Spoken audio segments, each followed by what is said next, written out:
लोग दानियल का पुस्तक में 9 अध्याय का 27 वचन में विरोधी मसीहा की आगमन के संबंधित परमेश्वर ने दानियल को जो दर्शन दिखाया उसके बारे में पढ़ा है। विरोधी मसीह वो व्यक्ति है जो कलीसिया उठा लिया जाने के बाद इस दुनिया में प्रकट होने वाले मनुष्य है। विरोधी मसीह जिनमें शैतान पूरी तौर से कार्य करने वाला है। लेकिन जब बाइबल हम जब पढ़ते हैं, बाइबल का अध्ययन करते हैं, कई सारे देश के अधिकारियों को, अधिपतियों को शैतान कब्जे में लेकर परमेश्वर के लोगों के विरुद्ध में कार्य किया। विरोधी मसीह का सबसे बड़ा काम यो है परमेश्वर के लोगों को विरोध करें। तो पुराना नियम में परमेश्वर के लोग बोलेगा तो यहूदी लोग हैं, तो यहूदी लोगों को नाश करने के लिए, यहूदियों का नुकसान के लिए जो करना है, जो कर सकते हैं, वो काम करने वाले लोग जो है उनके अंदर शैतान कार्य कर रहा था। हम लोग उसको विरोधी मसीह का कार्य को निर्गमन के पुस्तक से लेकर देखता है, क्योंकि यहूदी एक जाति बना। अब्राहम को परमेश्वर ने बुलाया और अब्राहम का पीढ़ी बढ़ने लगे। फिर वो पीढ़ी को मिस्र में जाना पड़ा। परमेश्वर ने अब्राहम से कहा था, तुम बहुत से जातियों का पिता बनेगा। वो हिसाब से परमेश्वर के लोग बढ़ने लगे मिस्र में। तब मिस्र के अधिकारी फरो ने यहूदियों को कैसे भी करके नाश करने के लिए उनके ऊपर ऐसे दबाव डाला और वहां पर उन्हें गुलाम बनाया। वहां से लेकर के हम दानियल का पुस्तक तक आते हैं। तब यहूदियों के ऊपर जो जो देश के लोगों ने अत्याचार किया या उनको सताया, उनका नाम देख सकते हैं। और बाकी जो इतिहास में हम उसके बारे में पढ़ता है। और बाइबल में हम लोग देखते हैं सबसे पहले मिस्र, इजिप्ट, 11 देश के लोगों के बारे में लिखा है। इजिप्ट है, अमालिक है, अमोरी, कनानी, फिलिस्ती, अमोनी, अराम, अश्शूर, बाबिलोन, फारस, पर्शिया और ग्रीस। इन लोगों के बारे में प्रभु का वचन में हम लोग पढ़ते हैं। इनके द्वारा परमेश्वर के लोगों को सताने के लिए शैतान कार्य किया है। यहाँ पर जितना मैंने देशों के बारे में बोला है, ये ग्रीन कलर का जो देश है, इसके बीच में देखो एक लाल कलर का एक छोटा सा बिंदी जैसे जो दिख रहा है, वो इसराइल है। ये छोटा देश है। ये पूरा जो देश है जिसकी जिन लोगों ने इसराइल के आरंभ से लेकर आज तक उनके विरुद्ध में लड़ने वाले 24 देश है। ये सब इस्लामिक देश है, ठीक है। और इसमें ये सब ध्यान में रखना, बाद में भी मैं इससे पिक्चर आपको दिखाऊं। यहाँ पर देखिए, ये सारे देश में अलग अलग आतंकवादी ग्रुप है। यहाँ पर का अल-कायदा है, यहाँ पर वो अंसार बिन और बोको हराम, तो ये सब फेमस है। और हम यहाँ पर हमास के बारे में, ठीक है, मुस्लिम ब्रदरहुड है, हिजबुल्लाह है और तालिबान, बाकी जो इतना मशहूर नहीं है। ये सारे ग्रुप जो है, टेररिस्ट ग्रुप जो है, वो कहाँ पर रहने वाले हैं? इसराइल के चारों ओर के देश में रहने वाले ग्रुप है। तो इसराइल के आरंभ से लेकर ये देश जो है, वहां की अधिकारियों के द्वारा शैतान क्या किया है? इसराइल के ऊपर हमला किया, अटैक किया है। और बाद में दानियल के पुस्तक में अध्याय 2, 7 और 8 वचन में जब आते हैं, वहां पर पहला भाग में दानियल ने नबूकदनेस्सर का स्वप्न को, उसके अर्थ बताया। लेकिन 7वें अध्याय में आते समय दानियल को परमेश्वर ने आने वाले, या दानियल के समय पर जो देश चल रहा था, साम्राज्य था, उसकी और उसके बाद आने वाले साम्राज्यों के संबंधित दर्शन दिया। पहले देश थे, बाद में साम्राज्य बना है। साम्राज्य बोलेगा तो बहुत सारे देश मिल करके जो रहता उसको बोलता है साम्राज्य। तो ऐसे देखो होते इजिप्ट एक साम्राज्य था, लेकिन इतना पावरफुल नहीं था। एक साम्राज्य के रूप में परमेश्वर ने दानियल को जो प्रकट किया है बाबिलोन के समय से लेकर है। बाबिलोन, जिनको बाबिलोन के राजा को बाबिलोन से इस्राएल में लेके आया परमेश्वर ने, और इस्राएली नौजवानों को बंदी बनाकर बाबिलोन में लेके गया है। तो बाबिलोन में लेके गया। बाबिलोन के विषय में नबूकदनेस्सर ने देखा सोने का सर है, और दानियल दर्शन में देखा वो सिंह है। वो सिंह को ऐसे विशेषता है, उसको काव के 2 पंख भी है। दानियल को परमेश्वर उसके अर्थ बोल कर दिया है। तो हमें मालूम है मेटल में सोना सबसे वैल्यूएबल है, सबसे कीमत वाली चीज है। इसी तरह जानवरों में सबसे शक्तिशाली है शेर, पक्षियों में शक्तिशाली है उकाब। तो परमेश्वर ने दानियल को यह बताया दुनिया के सबसे बड़ा देश आपका ही है, नबूकदनेस्सर का वो साम्राज्य है बाबिलोन। बाबिलोन साम्राज्य, बाबिलोन इसराइल पर हमला करेंगे करके यशायाह, यिर्मयाह, यहेजकेल ये लोगों के द्वारा परमेश्वर ने इसराइल को पहले से चेतावनी दिया करके प्रभु के वचन में हम लोग देखते हैं। बाबिलोन साम्राज्य में 7 सम्राट थे। सबसे पहला व्यक्ति का नाम है नबूकदनेस्सर। नबूकदनेस्सर से लेकर के 7 लोग BC 625 उसका शुरुआत था, तब से लेकर के BC 538 तक सबसे लास्ट व्यक्ति अधिकारी बेलशस्सर था। 7 लोग कुल मिलाकर 87 ईयर्स बाबिलोन साम्राज्य दुनिया में शासन किया।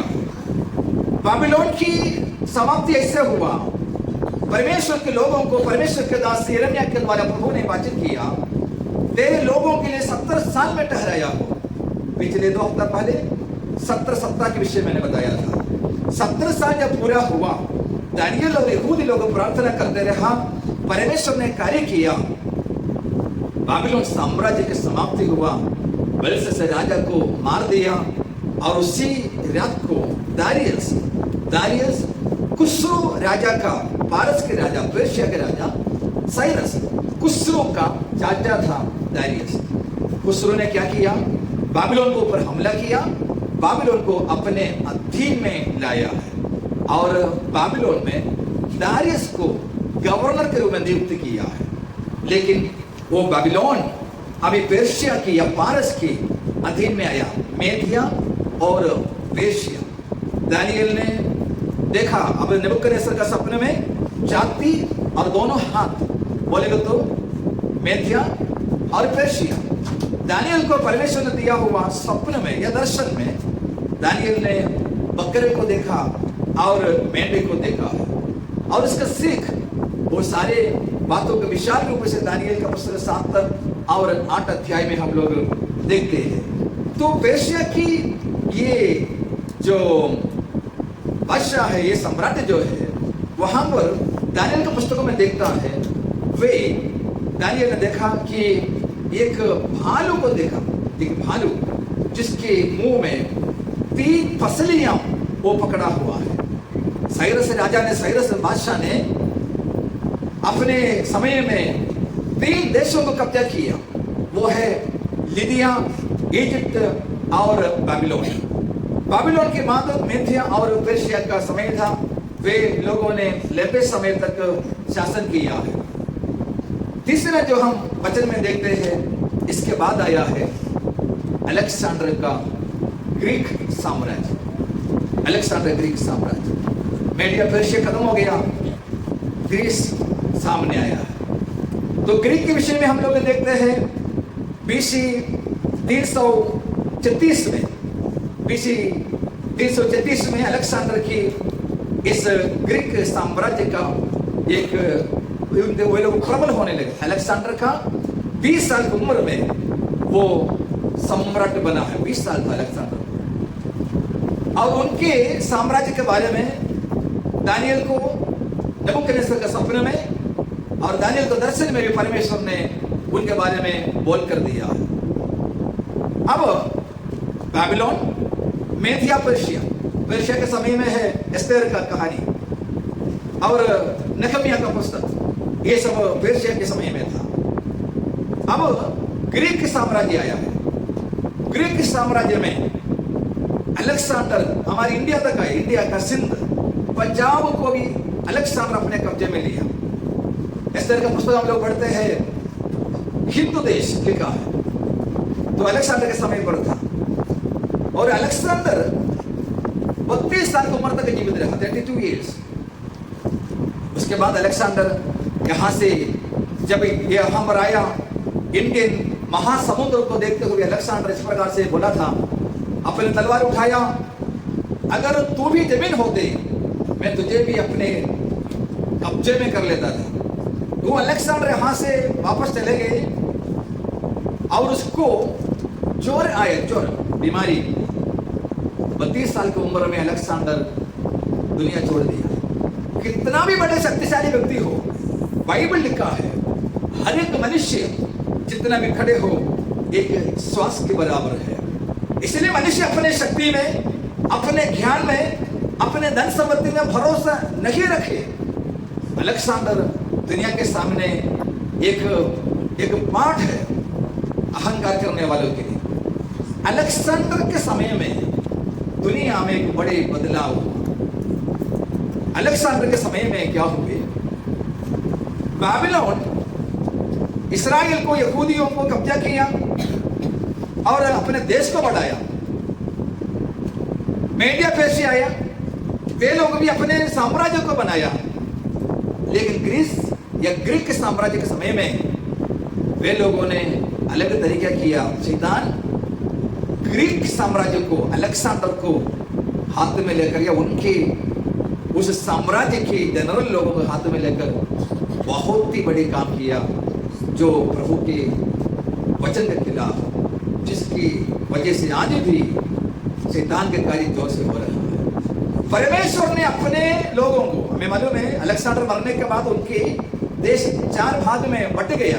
दानियल के पुस्तकों में हम लोग उसके बारे में देखते हैं, वो जानवर की 4 सींगों के बारे में वहां पर लिखा है। तो 4 सेनानियों ने अलेक्जेंडर के साम्राज्य को 4 भाग में विभाजित करके अपना देश बनाया है। ये ग्रीक साम्राज्य जैसे शासन में आया, मैंने आपको कहा विरोधी मसीहा इनके द्वारा, इन शासकों के द्वारा कार्य करने लगा। परमेश्वर ने मनुष्यों से जभी से बातें किया, परमेश्वर मनुष्य से हिब्रू भाषा में बातें करता था। उसका रेफरेंस है, परमेश्वर ने अपने प्रभु के दास पौलुस को दर्शन दिया, तभी पौलुस ने बाद में कहा इब्रानी भाषा में मैंने ये शब्द सुना। और इब्रानी भाषा में परमेश्वर ने मूसा को आज्ञा लिखवा के दिया है। तो इसलिए उन्हें कहता है इब्रानी, उनके भाषा कौन सा था? इब्रानी भाषा था। ग्रीक साम्राज्य जैसे आया, वे लोगों ने इब्रानी भाषा को, उसको बढ़ावा नहीं दिया। वे लोगों ने एक भाषा दुनिया में लेके आए, उनकी भाषा वो है ग्रीक भाषा। ग्रीक भाषा परमेश्वर की भाषा के अगेंस्ट में शैतान एक भाषा दुनिया में लाए है। आज world language, universal language English है, लेकिन सबसे ज्यादा लोग वो इंग्लिश नहीं बोलते हैं। सबसे ज्यादा लोग बोलने वाले भाषा दूसरी भाषा, लेकिन यूनिवर्सल लैंग्वेज इंग्लिश है। अलेक्जेंडर के समय में ग्रीक भाषा को यूनिवर्सल भाषा करके बनाया। उसके लिए अलेक्जेंडर ने क्या किया? लोगों को प्रोत्साहित किया। ग्रीक लिटरेचर, आज भी लिटरेचर पढ़ने वाले, इंग्लिश लिटरेचर जो पढ़ते हैं या लिटरेचर पढ़ने वाले लोगों को ग्रीक की लिटरेचर भी पढ़ना पड़ते हैं, क्योंकि लिटरेचर ज्यादा ग्रीक में लिखा हुआ है। और यहूदियों को परमेश्वर ने बोला इब्रानी व्यवस्था विवरण के पुस्तकों में, हे इस्राएल, तुम्हारा परमेश्वर यहोवा एक ही है। लेकिन ग्रीक साम्राज्य इंट्रोड्यूस किया, परमेश्वर बहुत है। तो दुनिया में एक फिलॉसफी, एक विश्वास, एक रिलीजियन शुरू हुआ, बहुत से ईश्वरों पर का विश्वास। नंबर 3, परमेश्वर की आराधना पवित्रता से करना चाहिए था। हम लोग धर्म के पुस्तक में पढ़ते हैं, परमेश्वर के मंदिर में, मिलापों वाले तंबू में जो भी आराधना करते हैं, उनकी आराधना किस प्रकार से होना चाहिए? पवित्रताई में। भजन संगीत पढ़ते, पवित्रताई में शोभायमान है, पवित्रताई में परमेश्वर की आराधना करो। लेकिन ग्रीक साम्राज्य आराधना को अपवित्र बनाया है। कैसे है? ग्रीक मंदिरों में वेश्याओं को रखा। परमेश्वर का मंदिर पवित्र था, लेकिन ग्रीक मंदिरों में किसको रखा? वेश्याओं को रखा। वहां का one of the worship style वही था। परमेश्वर के मंदिर में बुराई, व्यभिचार को वे लोग वर्शिप मानते थे। आज सेम थिंग क्रिश्चियनिटी में भी आया है। देखो, परमेश्वर के वचन, परमेश्वर की आराधना, परमेश्वर के लेवल ऑफ होलीनेस, ये सब चेंज करने के लिए शैतान ग्रीक साम्राज्य को इस्तेमाल किया है। और आपको मालूम है, बाइबल का ट्रांसलेशन में सबसे माननीय ट्रांसलेशन है सेप्टुअजिंट ट्रांसलेशन। सेप्टुअजिंट ट्रांसलेशन ग्रीक ट्रांसलेशन, इब्रानी भाषा से ग्रीक भाषा में अनुवाद किया हुआ एक भाषांतर है सेप्टुअजिंट। सेप्टुअजिंट ट्रांसलेशन से इंग्लिश में ट्रांसलेट किया, डायरेक्ट इंग्लिश में नहीं आया। डायरेक्ट इंग्लिश में टिंडले, प्रभु के दास टिंडले ने ट्रांसलेट किया इंग्लिश भाषा में। वो इंग्लिश भाषा के लेटेस्ट वर्जन हम लोग पढ़ते हैं। अलग अलग इंग्लिश बाइबल हम लोग हमारे बच्चों को खरीद कर देता है।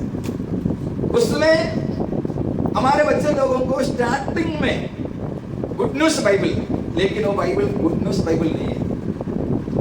वो बाइबल का नाम गुड न्यूज है, लेकिन द कंटेंट गुड नहीं है। और NIV Bible, new international version, वो बाइबल को पियकट ने बनाया है, न्यू इंटरनेशनल वर्जन। इस प्रकार की बड़े बुराई शैतान बाइबल के रिलेटेड में किया है। आज मसीही समाज में, दुनिया भर में जो भी लोग करते हैं, मैंने 40 दिन का बोला, 40 दिन का उपवास, 40वां दिन मानना, ये सारे चीजों का बेस यहां से शुरू हुआ है। इसको क्रिश्चियनिटी में अडॉप्ट किया है, क्रिश्चियन रिलीजन में, क्रिश्चियनिटी में नहीं, क्रिश्चियन रिलीजन में हुआ। ग्रीक साम्राज्य का तुरंत बाद आया है रोमा साम्राज्य। रोमुलस बोलेगा तो देवता है वो। रोमुलस मतलब मार्स देवता की बेटा है रोमुलस, ऐसे मानते हैं।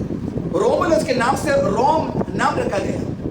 वो रोमी शहर, वो वहां पर हमने जो पिक्चर देखा, वो मूर्ति का पैरों में आधा भाग पीतल और आधा भाग लोहे का है। रोमी साम्राज्य को दर्शाता है।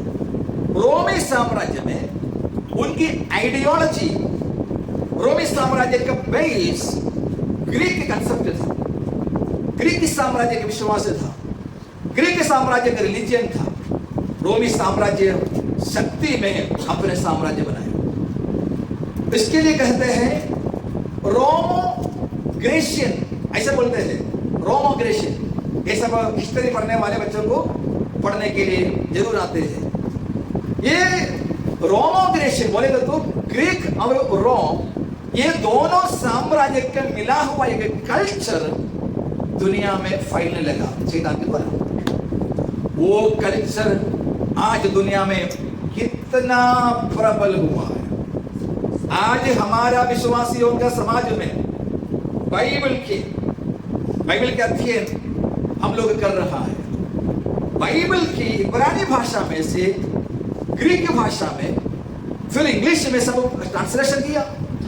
इससे क्या हो गए है, केवल शब्दों का नहीं, उसका कंसेप्ट भी चेंज हुआ।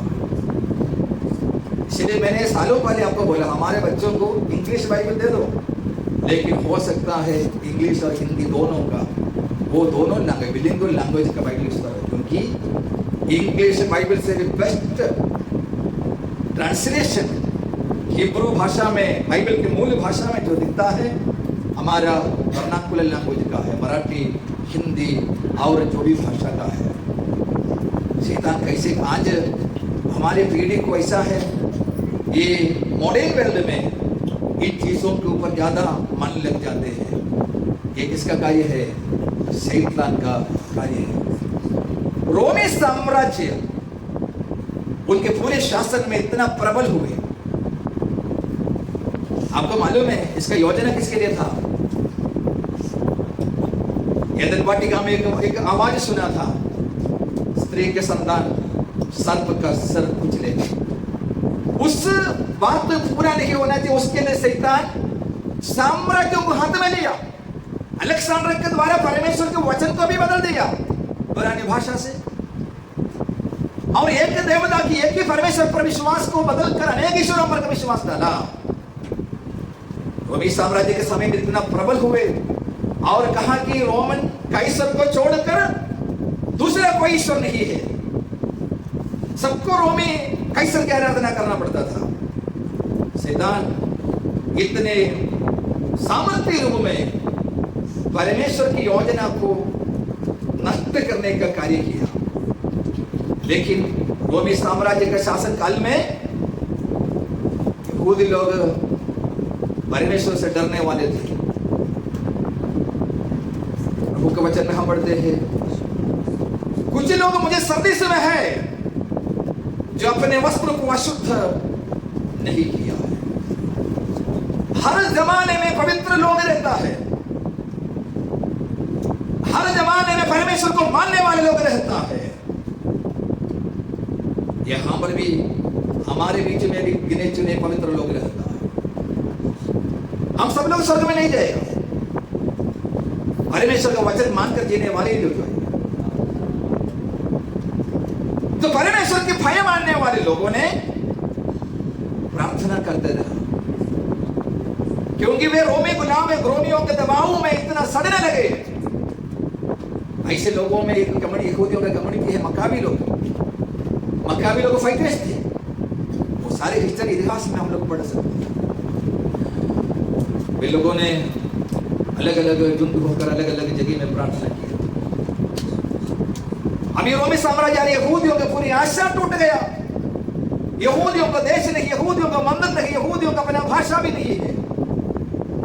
लेकिन यहूदी लोगों की एक विशेषता था, कहीं पर भी रहता वे अपने घर में कंपल्सरी इब्रानी भाषा बोलना पड़ेगा। घर में बाहर जो भी कॉमन लैंग्वेज, पब्लिक लैंग्वेज वो बोलेगा। और हर एक यहूदी के घर में परमेश्वर का नियम भी है, उसमें बहुत स्ट्रिक्ट थे। वे लोग प्रार्थना करते थे, उनका प्रार्थना यही था। यशायाह नबी के पुस्तक में परमेश्वर की वाणी हुई, वो वाणी के अनुसार कुमारी गर्भवती होगी, पुत्र जनेगी, उसको इम्मानुएल नाम रखा जाएगा। यहूदी लोग सब प्रार्थना करते थे, प्रार्थना करते गए। परमेश्वर के नियम के समय पर, जैसे पौलुस ने गलातियों के पत्र में लिखा, जब समय पूरा हुआ स्त्री से यीशु मसीह का जन्म। रोमी साम्राज्य जब सारे दुनिया को कब्जा करके शासन करते समय, उनके सामर्थ्य को, उनकी शक्ति की एकदम श्रेष्ठता के समय पर परमेश्वर ने अपने पुत्र को संसार में भेजा और यीशु मसीह का जन्म हुआ। वहां से यीशु मसीह की छूटने के बाद पेंटेकोस्त के दिन से लेकर यीशु का कलीसिया शुरू हुआ, बढ़ने लगा। यीशु मसीह के कलीसिया अनुकूल वातावरण में जन्म नहीं लिया। बड़े साम्राज्य के शासन के समय में यीशु का कलीसिया का जन्म हुआ। कलीसिया के ऊपर सतावट आया, लेकिन प्रभु ने ऐसे योद्धाओं को खड़ा किया, स्तिफानुस को, पतरुस को, अंद्रयास को, पौलुस को जैसे लोगों को प्रभु ने खड़ा किया। वे लोगों ने यीशु से कुछ पाने के लिए नहीं निकला, यीशु मसीह के लिए अपना जीवन देने के लिए निकला है। आज प्रभु का मंडली से नहीं बढ़ता है, प्रभु के चरणों पर आने वाले यीशु मसीह से कुछ पाने को उम्मीद से आते हैं। हमें जो मिलने का हमें मिल गया, आनंद का आज का जीवन हमें मिल चुका। अभी हमारे लिए प्रभु के लिए देना है, हमारे समय, हमारे आयु, हमारे ताकत, हमारे धन दौलत यीशु मसीह के लिए देना है, क्योंकि नरक में जाने वालों को बचाने की जवाबदारी परमेश्वर ने हमारे हाथ में दिया है। रोमी साम्राज्य खत्म हुआ, बाबिलोन साम्राज्य खत्म हो गया, मेदिया पर्शिया के साम्राज्य खत्म हुआ, ग्रीक साम्राज्य खत्म हो गया, रोमा साम्राज्य भी खत्म हुआ। यीशु मसीह का कलीसिया शुरू हुई और उसके अटारी पर से दुनिया की हर जगह में फैलने लगा, फैलते जा रहा है, कोई भी शक्ति उसको नहीं रोक सकता है। रोमी साम्राज्य से बढ़कर एक साम्राज्य की दुनिया में अभी साम्राज्य है ही नहीं। रोमी साम्राज्य के अधिकारियों को देखते ही देखते यीशु मसीह की कलीसिया बढ़ने लगी। वो कलीसिया भी फिनाले यहाँ पर है। हमने पिछले बार देखा 4 हफ्ते पहले, वो कलीसिया को लेने के लिए प्रभु यीशु मसीहा जब बादलों पर आ जाते हैं, प्रभु अपने आप ही स्वर्ग से उतरेगा, परमेश्वर की तुरही फूकी जाएगी, प्रभु के कलीसिया के हाथ से उठा लिया जाएगा, कलीसिया प्रभु की उपस्थिति में स्वर्ग में जाएगी। वहां पर कलीसिया के लिए प्रतिफल बांटा जाएगा, मेमना के विवाह होगा। मेमने के विवाह तक हम लोगों ने देखा है। वो 7 साल हम लोग स्वर्ग में रहेगा। उस समय में कलीसिया जैसे हाथ से उठा लिया जाएगा, तब विरोधी मसीहा इस धरती पर प्रकट होगा। अब सब कुछ सत्य, कलीसिया उठा लिया जाने के लिए, विरोधी मसीहा की प्रकट होने के लिए बहुत ही सावधानी से बैठेगा। न्यूज़ पढ़ने वाले लोगों को मालूम है, हर एक दिन एक दिन बाइबल की भविष्यवाणी इतना जल्दी पूरी होते जा रहा है। अभी तक मैंने ये कह रहा था, विरोधी मसीहा काम करते आ रहा है, अभी भी काम। अब बस एक व्यक्ति के रूप में विरोधी मसीहा सामने आने वाला है। तो उससे पहले कलीसिया को यहाँ से उठा लिया जाएगा। कब होगा हम नहीं जानते। जिन्होंने यीशु मसीह को ग्रहण नहीं किया, अब आपको समझाने के लिए, बोलने के लिए कोई नहीं आएगा। समय अभी मिला है, पापों को छोड़ दो। यीशु मसीह का क्रूस के बलिदान पर विश्वास करके अनंत काल के जीवन प्राप्त करो। जिन्होंने बपतिस्मा नहीं लिया, यीशु मसीह का वचन को मानकर परमेश्वर के राज्य में प्रवेश करने का तैयार हो जाओ। जो बपतिस्मा लिया है, ईमानदारी से, सच्चाई से, प्रभु का डर भय से प्रभु के लिए जीवन जियो। प्रभु फिर से हमें मौका दिया है, यीशु जल्दी आने वाला है। जो प्रभु में है उत्साह से आगे बढ़े। ऐसा न हो हमें से कोई यीशु की आगमन में